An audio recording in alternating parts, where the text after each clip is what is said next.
La culture scientifique. Qu'est-ce que c'est? C'est l'ensemble des connaissances sur les sciences que l'on possède. Mais c'est aussi et avant tout une attitude et une envie de comprendre.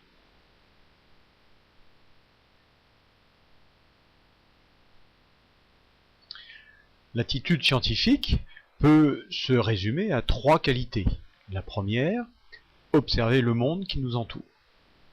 La seconde, avoir la curiosité de se poser des questions, quoi, comment, pourquoi, etc. La troisième, d'avoir l'envie de comprendre et d'expliquer le pourquoi du comment. De cette attitude découlent les connaissances scientifiques. Ces connaissances sont basées sur, en premier, des notions fondamentales, et oui, on ne part pas de zéro. En second, de l'histoire des grandes expériences et découvertes, c'est notre passé.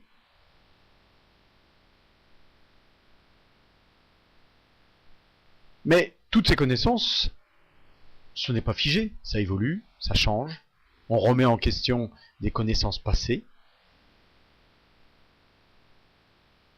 on expérimente de nouvelles choses, on découvre, on innove. Par exemple, savez-vous que les plantes savent où elles ont mal?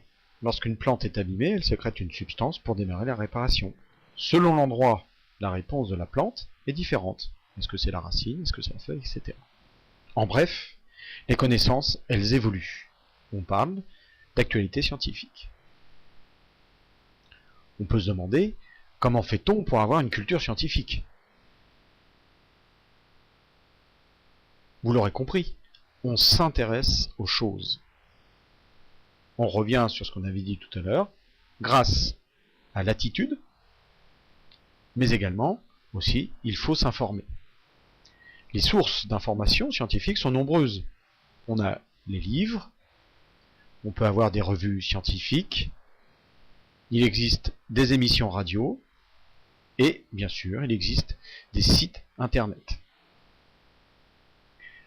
En conclusion, pourquoi avoir une connaissance scientifique, une culture scientifique? Le monde qui nous entoure est de plus en plus compliqué. On est saturé d'informations, il y a de plus en plus de connaissances. Alors, la connaissance scientifique, elle nous permet de comprendre le monde qui nous entoure. Elle nous permet d'échanger, de discuter. Elle nous permet d'élargir notre vision des choses. Et elle nous donne l'habitude d'argumenter, c'est-à-dire d'être capable de raisonner et de ne pas se laisser berner par le premier venu. Created using Powtoon.